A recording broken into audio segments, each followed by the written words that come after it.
Hello and welcome to Policy Watch, your packed snapshot for the week's biggest business stories, their context, their relevance and impact. I'm Govindraj, Ethiraj. The government has introduced a slew of banking reforms named Indradhanush or Rainbow Reforms aimed at improving bank balance sheets, providing additional capital, enabling greater transparency in appointments and also targeting bad loans. Before we move on to our discussion, here's a report. Reiteration of a government commitment to rein in bad loans of public sector banks through measures described as rainbow reforms, covering transparency in top appointments and recapitalization of banks. You need a lot of capital, and the capital is not adequate as on today to if you have the possibility of lending. The need for these reform measures is more than obvious. Public sector banks need a capital of over 1.8 lakh crore over the next 4 years. The reforms include strong measures to control bad loans from discoms. A 6-member Bank Board Bureau will appoint whole-time directors and non-executive chairmen of public sector banks. Talent is to be inducted from the private sector and performance incentives and ESOPs will be considered for top bank managers. The Reserve Bank also introduced measures to increase penetration of banking services through creation of 12 payment banks. Raising capital from the capital market is not going to be easy because most of these banks are saddled with high level of NPAs. Their profitability is under pressure. Public sector banks are saddled with bad loans of power generation firms and state electricity distribution companies. This is for de-stressing of these loans. New key performance indicators to assess performance is the way forward. Krishnanand Tripathi, Rajya Sabha TV.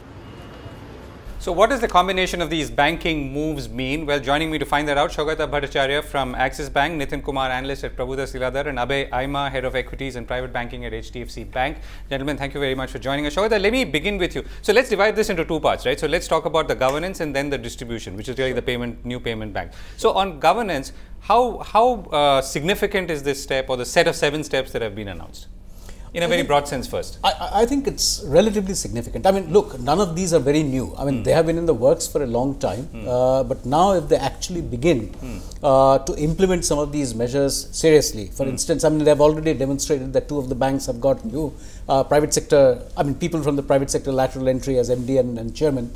So that's already been done. And the other steps, I mean, if they increase the degree of empowerment that they have been talking about to the banks, no political interference, capital infusion and so on. And if they manage to devise a mechanism in which to take care of the existing stock of stressed assets, I think this will be a very, So walk us to what the nature of the problem is as of today, at least financially. Look, for one thing, divide this into various components. One is the existing stock, the stock of assets, so which is one impediment to further lending. There are other impediments from the corporate side as well, but this is one set of impediments.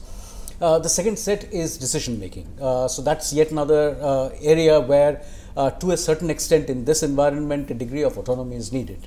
And you're saying the first two, both are linked in a way. Of course, I mean this is you need to first get the stock of assets, the problem assets, the stressed assets moving, and then to make sure that in future going forward, I mean, because the amount of credit that the country needs is absolutely enormous.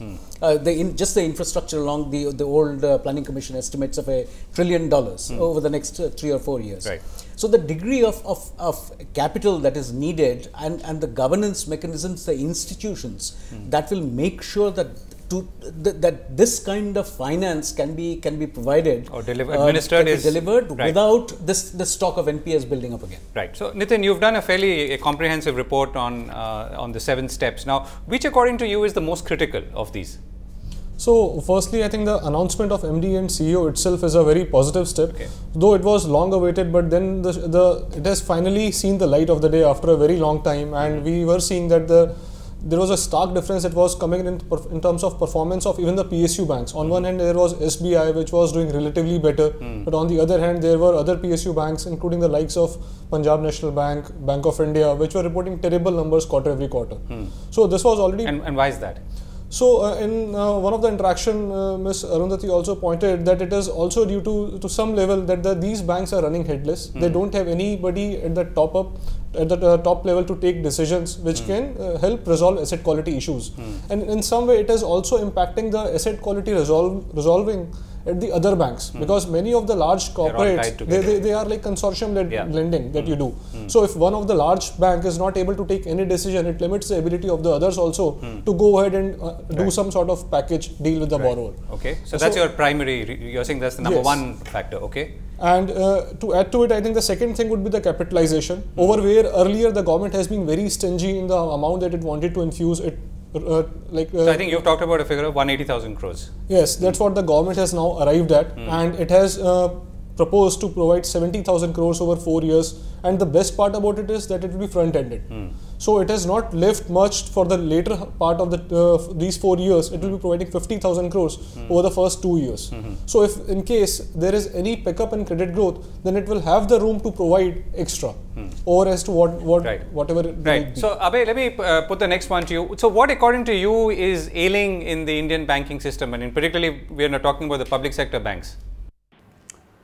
See, I think there are certain obvious things, like in terms of the remuneration that it can offer, which is a fulfilling or a vicious circle in itself. You can't offer that, the talent that you attract, and then the various controls people have. But if you step aside and look at it honestly, Govind, the point is not only the banks but any public sector, the whole public sector setup in India is an empire in itself, which wields a lot of knowingly, unknowingly, subtly within the ministries, within the bureaucracy. It leads a lot of power and control, and like I said, it's a huge empire in itself.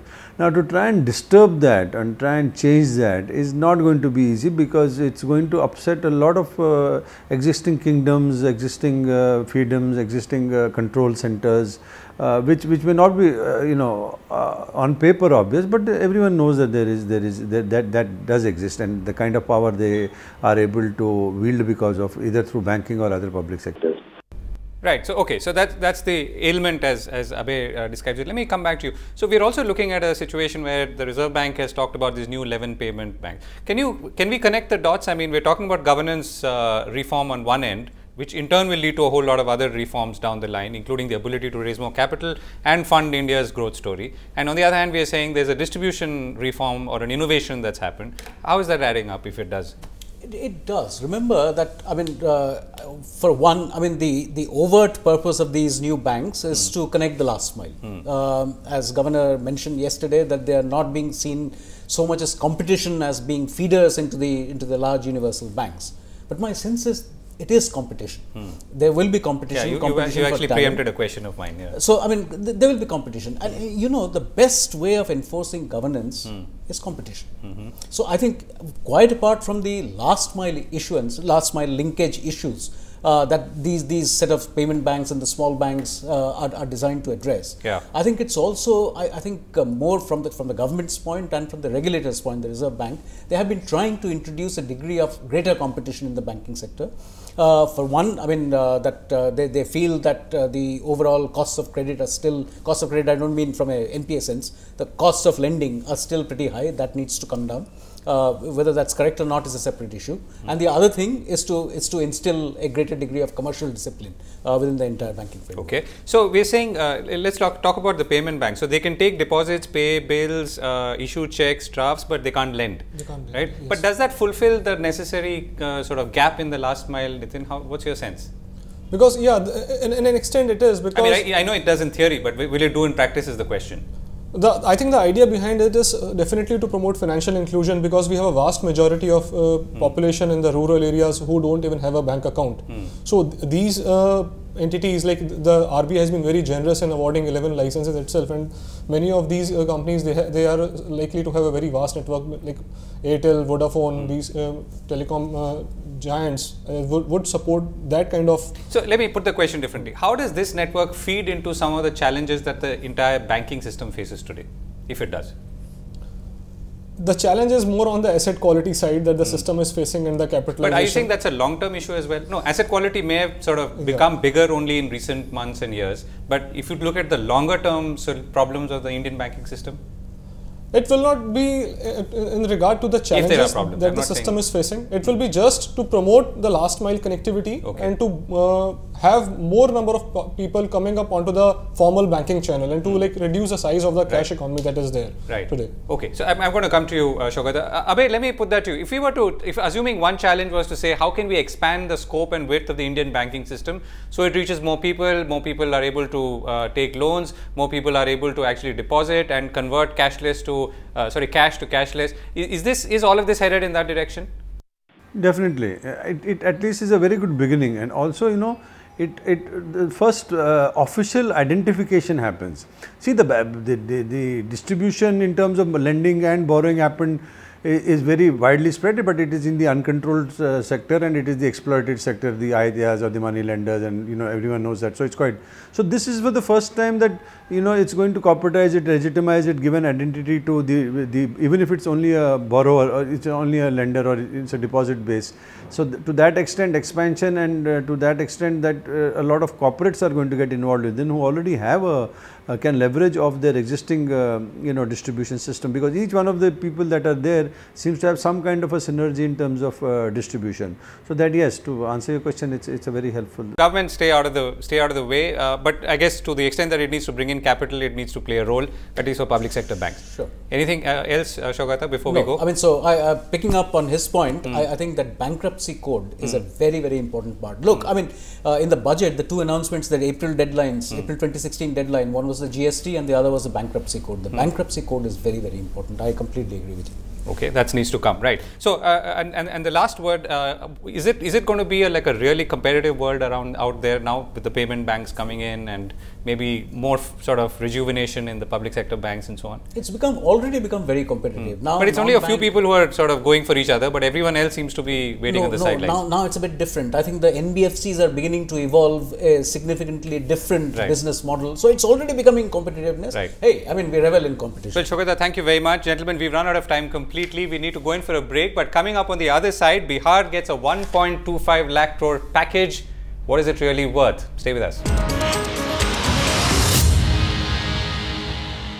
Welcome back to Policy Watch. Bihar is in an election mode. Prime Minister Narendra Modi has announced a 1.25 lakh crore package for the state that will cover a range of infrastructure and other development projects. Opponents were, of course, quick to criticize the announcement as a mere show and obviously something in run-up to the elections. Here's a report before that. पूर्वी हिंदुस्तान को आगे बढ़ाने में बिहार एक अहम भूमिका निभाए, इसलिए पुरानों में से 40,000 करोड़ और नए में से 1.25 लाख करोड़, 1,65,000 करोड़ रुपया आज आपके चरणों में घोषित करते हुए मुझे आनंद होता है. Prime Minister Narendra Modi woos the electorate, announcing a 1.25 lakh crore package for Bihar from the centre, strategically timed ahead of assembly elections in the state.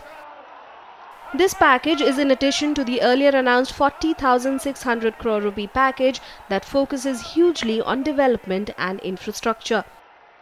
It includes 20 road and bridge projects worth 10,000 crore rupees that are already on bidding or award stage. 21 new road projects are worth 54,000 crore rupees. There are rural development projects worth around 14,000 crores, petroleum-related projects worth 21,000 crores, railway electrification projects 8,800 crore worth, and power projects worth 16,000 crores. This also includes ongoing projects and unspent amount worth 40,000 crore rupees. But Bihar Chief Minister Nitish Kumar rubbished the package as mere repackaging of routine schemes, calling the timing suspect. आप अगर ये मानते हैं कि बीमारू होने पर ही विशेष राज्य का दर्जा दिया जाएगा तो बताइए, अब तक जितने राज्यों को विशेष राज्य का दर्जा हुआ वो क्या बीमारू राज्य के श्रेणी में आए थे? The Bihar Assembly elections will be a crucial litmus test of popularity for Prime Minister Narendra Modi. Can his part replay the mammoth win of the 2014 general elections? Krishnanand Tripaঠি's report for Rajya Sabha TV. Well, what could this package do? Well, joining me now are Madan, Sabnavis, Chief Economist at Care Ratings, Chandan, Taparia, Analyst at Anand, Rathi Financial Services, and Uday, also tax and market expert. Gentlemen, thank you very much for joining us. Uday, let me begin with you. You've been looking at the budget document. How does this figure of 1.25 lakh crore look against what has already been allocated? So very clearly the focus of the government is to put infrastructure in place, and I think that's very, very crucial. If the economy has to grow at 7, 8 or maybe double digit, infrastructure has to be put in place, and there were some concrete statements in the budget statement that the finance minister put in. It was almost a 5-point agenda. Essentially what finance minister said was that he's going to put in additional 70,000 crore in the infrastructure compared to the last year, and that will be a public funding. Going to set up an infrastructure fund. Third thing, which is important, to make it attractive from an investor's perspective, possibly come out with a tax-free infrastructure bonds. Invest in innovation. Right. And so what you're saying is really this is going to be a much larger package. It's not just the central government giving money to larger package. And the last part was the PPP partnership. The public private partnership. So if you look at the larger package, then it has to roll back into different states at some point of time, and the funding can come from different sources. But it will be different sources. I mean, unlike I what would think so. Some Absolutely, people may. It has to be. It has to be. Right. So, Madan, I guess the same question to you as well. Where will the money come from, and how will it actually start getting delivered if it does in the period of time that we're looking at? So, actually, if you're looking at this 1.25 lakh crores, I'm not quite sure about what kind of period are we looking at. Are we looking at all this being spent in the current financial year, or is it over a period of 2 or 3 years? My sense is it will be over a period of 2 or 3 years.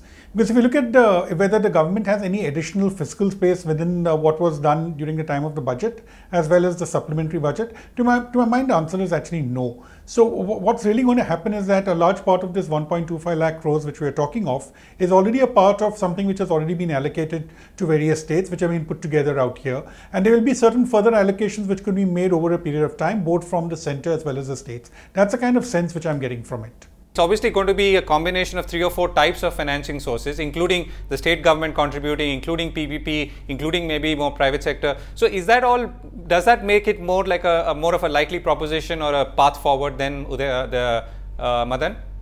Yeah, absolutely. That looks more, it's going to be a combo of all these, which is going to drive this kind of investment, and that too over a period of time. Yeah. So I think announcing it at this particular point of time is more of a strategic nature, I suppose, to, in order to convince the masses that this is what the government means. But I think in terms of the actual allocations as well as the implementation, it's going to take a couple of years' time. Yeah. Madan, a larger question: how does this contrast with other states who may have similar needs at this point of time? No, I think that's why the controversy really is there, because if you're giving 1.25 lakh crores to Bihar, I'm quite sure there are other states also which will be making similar demands.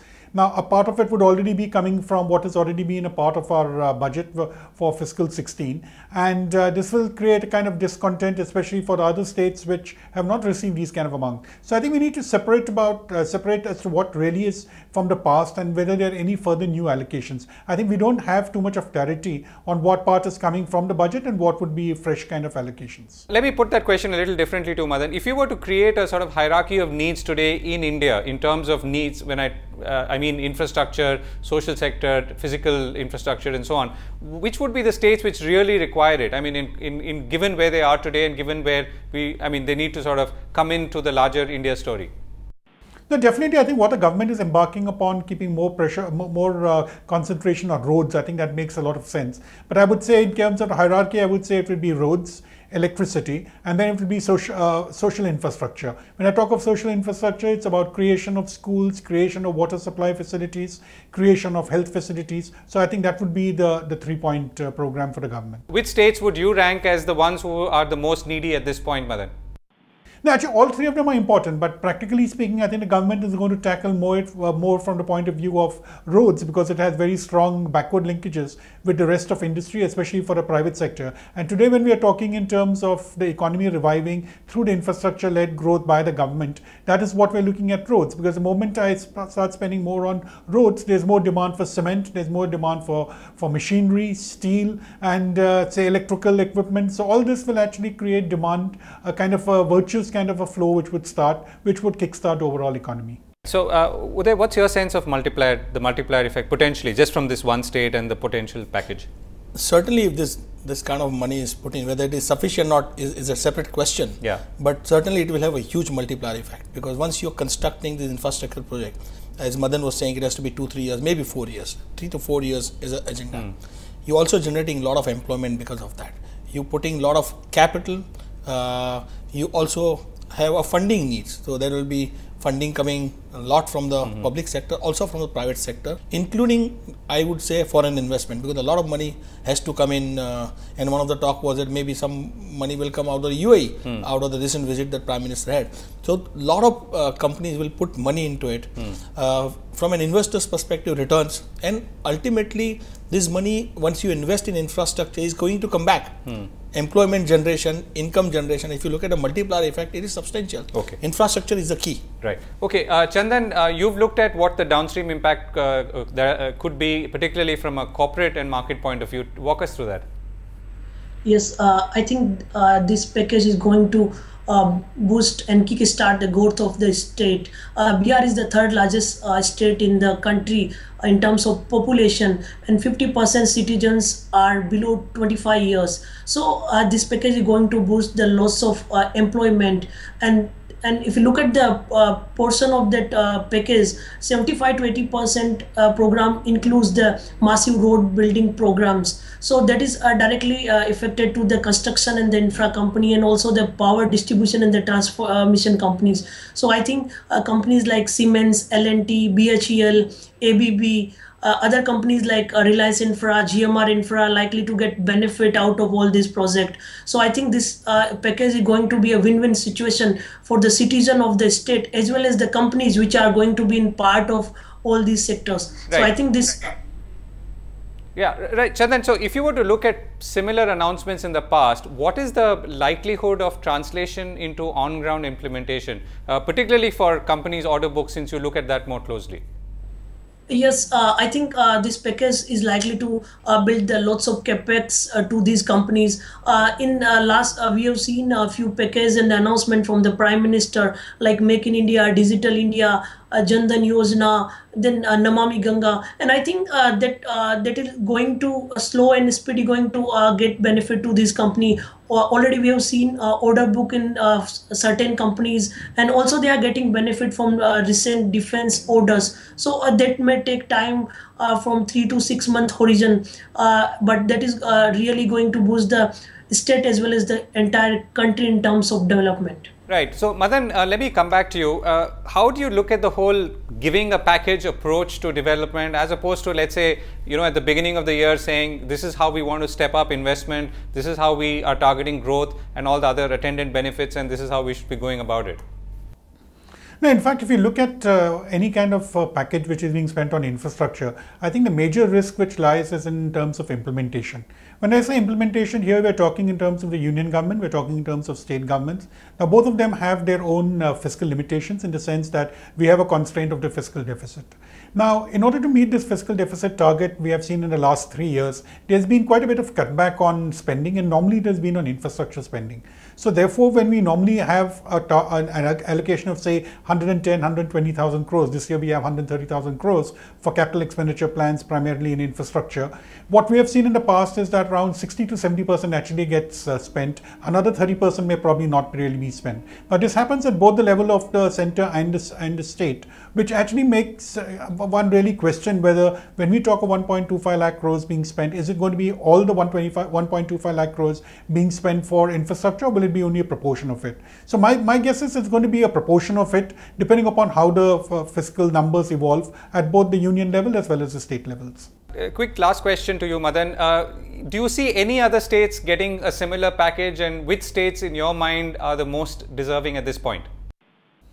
No, actually, I'm not quite sure when you're talking of deserving. I think the number of states which are lower down the echelon. So if you're also talking of states like, say, Uttar Pradesh, or you're talking of parts of Bihar, Bihar we've already included. We're looking at Rajasthan, we're looking at Himachal Pradesh, Orissa. I think Orissa and UP would be the ones which would really qualify for higher levels of expenditure.